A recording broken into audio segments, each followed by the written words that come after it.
O presidente Jair Bolsonaro, acompanhado de seus ministros e dos presidentes da Câmara e do Senado, fez uma declaração à imprensa para anunciar medidas para reduzir o preço dos combustíveis.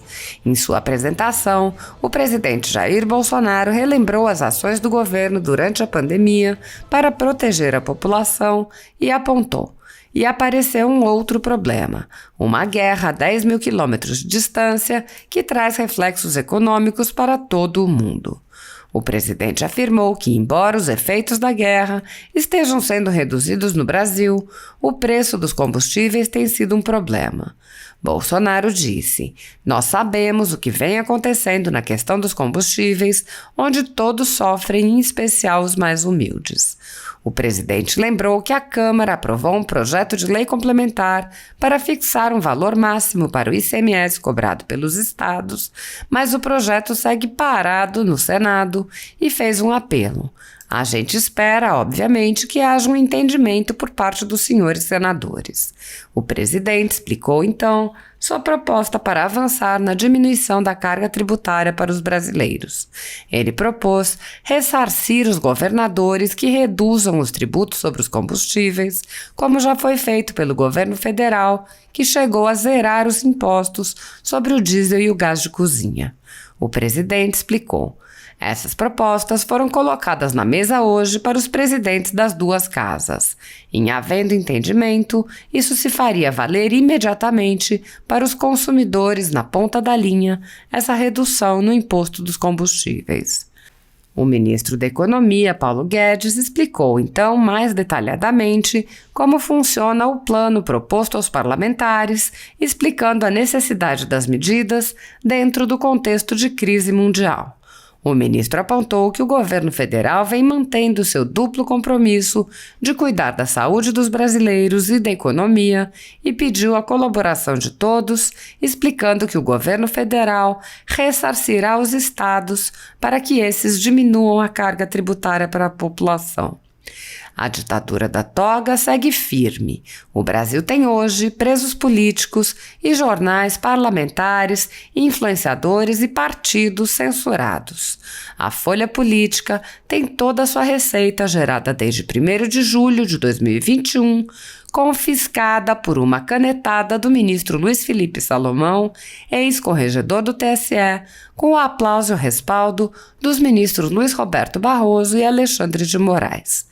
Além disso, todas as receitas futuras do jornal obtidas por meio do YouTube estão previamente bloqueadas. Há mais de 11 meses, todos os rendimentos do jornal estão sendo retidos sem justificativa jurídica. Anteriormente, a Folha Política teve sua sede invadida e todos os seus equipamentos apreendidos a mando do ministro Alexandre de Moraes. Mesmo assim, a equipe continuou trabalhando como sempre, de domingo a domingo, dia ou noite, para trazer informação sobre os três poderes e romper a espiral do silêncio imposta pela velha imprensa, levando informação de qualidade para todos os cidadãos e defendendo os valores, as pessoas e os fatos excluídos pelo mainstream, como o conservadorismo e as propostas de cidadãos e políticos de direita. Se você apoia o trabalho da Folha Política e pode ajudar a evitar que o jornal seja fechado, doe por meio do Pix, cujo QR Code está visível na tela, ou por meio do código ajude@folhapolitica.org. Caso não utilize Pix, há a opção de transferência bancária para a conta da empresa Raposo Fernandes, disponível na descrição deste vídeo e no comentário fixado no topo. A Folha Política atua quebrando barreiras do monopólio da informação há 10 anos e, com sua ajuda, poderá se manter firme e continuar a exercer o seu trabalho. Pix ajude@folhapolitica.org. Assista. Terminamos agora uma reunião, os ministros nossos, em especial da área econômica, e também com o presidente da Câmara, Arthur Lira, e do Senado, Rodrigo Pacheco. Relembramos o que passamos por ocasião da pandemia, lamentamos as mortes, falamos da participação do governo para que a economia fluísse, não estagnasse. assim foi o auxílio emergencial, foram os programas para manutenção de emprego, como o BEM e o PRONAMP, entre tantas outras medidas, que, no final das contas, o gasto do governo federal foi em torno de 700 bilhões de reais. A pandemia, pelo que tudo indica, ela está passando. E apareceu um outro problema, uma guerra a 10 mil quilômetros de distância, que traz reflexos econômicos para todo o globo. E o Brasil não é diferente. Se bem que muitas coisas fizemos no passado, em parceria com o parlamento, de modo que esses danos foram bem menores para o Brasil. Mas nós sabemos o que vem acontecendo na questão dos combustíveis, onde todos sofrem, em especial os mais humildes. Então, a Câmara dos Deputados, o comando do deputado Arthur Lira, aprovou um projeto de lei complementar, que está no Senado. Fala, então, da redução de impostos para a essencialidade. Tem a ver com os combustíveis, energia elétrica, comunicações e transporte. Fixa num teto máximo o ICMS disso em 17%. A gente espera, obviamente, que haja um entendimento por parte do Senado Federal, dos senhores senadores, para aprovação deste projeto de lei complementar. Mas o governo federal, conversando com as duas lideranças do Congresso, resolveu avançar nessa diminuição da carga tributária para os brasileiros. No tocante ao diesel, nós já zeramos o imposto federal do mesmo, que é o PIS/COFINS, e estamos propondo aos senhores governadores o 17% que fica para eles, em uma vez aprovado o projeto de lei complementar, nós, o governo federal, zerarmos o ICMS do diesel e nós pagaríamos aos seus governadores isso que eles deixariam de arrecadar. Também, no gás de cozinha, nós zeramos o imposto federal PIS/COFINS desde o ano passado e desde que os senhores governadores entendam que possam também zerar o ICMS, nós, o governo federal, ressarciremos aos seus governadores o que eles deixarão de arrecadar. Também, na gasolina e no etanol, lá no projeto de lei complementar, cai para 17% o ICMS e o governo federal se dispõe a zerar o seu tributo federal, PIS, COFINS e CID. Ou seja, a gasolina também deixaria de ter imposto federal.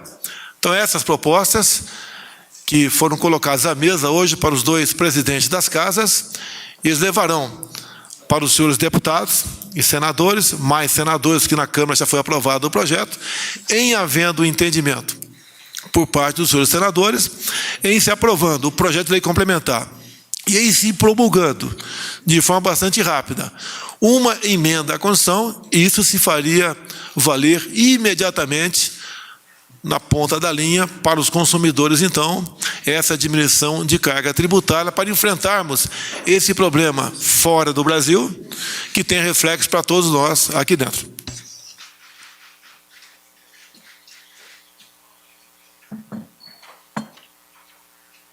Boa noite a todos. Como disse o presidente, o enfrentamento da guerra ao Covid, a primeira grande onda que se abateu sobre nós mantivemos todo o tempo o duplo compromisso. De um lado, proteger a saúde dos brasileiros, salvar vidas, preservar empregos, e fomos implementando em camadas todas as medidas que foram nos protegendo. Tivemos um desempenho que tem sido muito elogiado lá fora, porque foi mantido esse compromisso de responsabilidade fiscal, ou seja, nós somos uma geração que pagou pela guerra, nós não transferimos os custos em endividamento em bola de neve para gerações futuras. Da mesma forma, quando começa essa segunda grande guerra mundial, porque o fato é que a invasão da Ucrânia pela Rússia fez disparar o preço da comida e da energia. Quando nós somos atingidos por esse golpe, é natural, absolutamente natural, que a política reaja e queira proteger a população brasileira, novamente, agora de um inimigo diferente, que é o preço de comida e energia. E o presidente, já o ano passado, tinha manifestado o interesse nesse compartilhamento de custos. Se a economia voltou forte e a arrecadação está aumentando, existem dois tipos de comportamento. Tem um comportamento que é justamente transferir uma parte desse aumento de arrecadação para a população.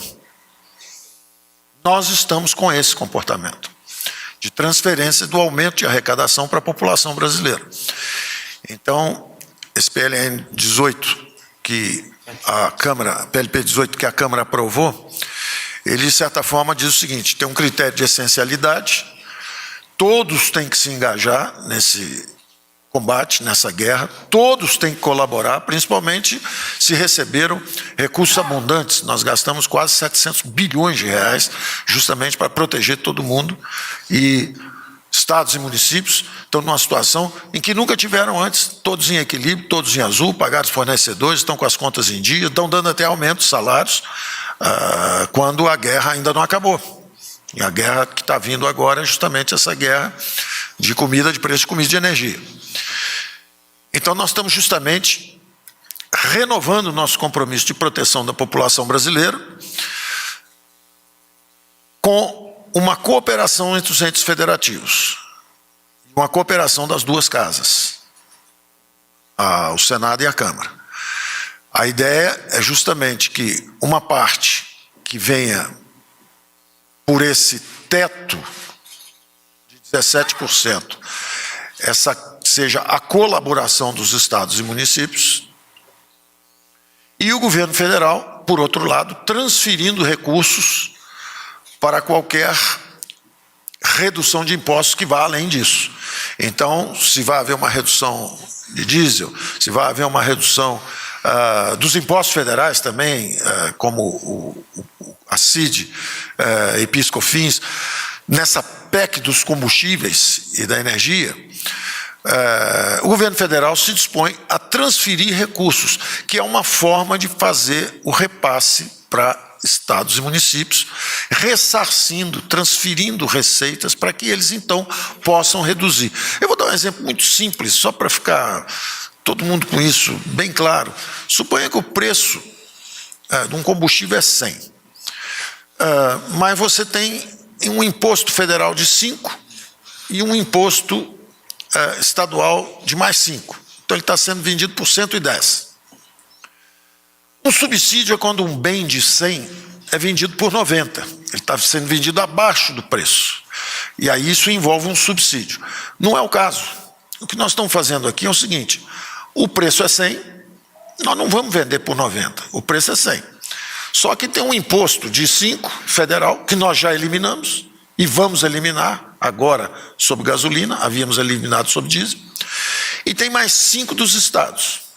Mas nós vamos ressarcir os estados, transferindo receita para eles, de forma que eles não tenham essa perda de arrecadação por estarem contribuindo para atenuar o impacto sobre o povo brasileiro dessa segunda grande guerra que nós estamos enfrentando. Então, se observarem, essa guerra começou há 100 dias.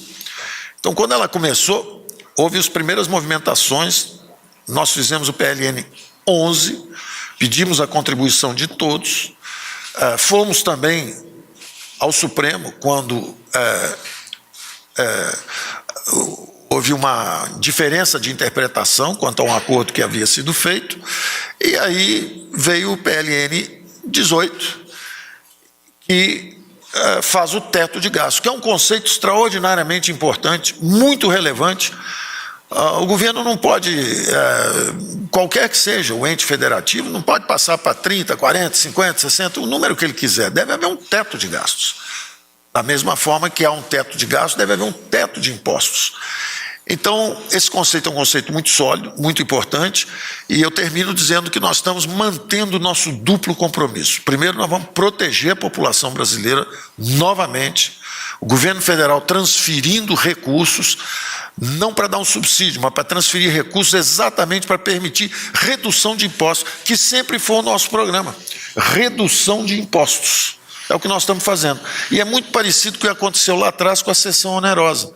Nós, na verdade, transferimos recursos para estados. Então, quando você tem um teto de gasto, você fala, olha, o teto aqui tem que ser respeitado. É claro, é para o governo não crescer. Não se trata disso. Trata-se justamente de uma transferência extraordinária de recursos para que os estados possam, então, transferir uma parte do aumento de arrecadação para a população brasileira. Eu termino dizendo que todas as economias do mundo estão fazendo isso, quer dizer, os 11 dos 14 mais importantes países europeus estão estudando formas de baixar impostos, os estados americanos estão baixando impostos, o nosso governo, de novo, está na frente, porque nós estamos tentando nisso, e o presidente está falando nisso já desde o final do ano passado, como reduzir essa carga tributária, e é um esforço cooperativo entre os entes federativos. Nós estamos transferindo recursos para os estados para que eles possam transferir uma parte do aumento de arrecadação deles para a população brasileira. Então é isso que nós estamos fazendo. É muito importante entender que continua em pé o compromisso de responsabilidade fiscal e mais. Tem tempo definido até 31 de dezembro e valor definido. Isso aí vai ficar bastante claro, brevemente, que esse valor, dentro do compromisso de responsabilidade fiscal, que é inteiramente subscrito tanto pelo presidente da Câmara, pelo presidente do Senado, ambos mantiveram esse compromisso durante todo o combate à pandemia. Não faltou recurso para a população brasileira, mas eles aprovaram, junto com o nosso presidente da República, todas as medidas que tornaram possível manter o compromisso de responsabilidade fiscal. É exatamente o mesmo caso que vai acontecer agora, numa intensidade muito, muito menor, por um período definido e com um valor definido também.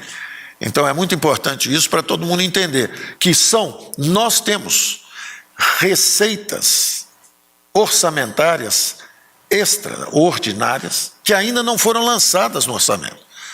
E justamente essa expansão de transferência de recursos para outros entes federativos vai estar limitada a essas receitas extraordinárias ainda não lançadas no orçamento. Então, tudo que a gente está vindo, justamente pelo vigor da recuperação econômica, esses recursos estão vindo extraordinários, acima das nossas previsões, isso será repassado para a população brasileira através da redução de impostos pelos estados.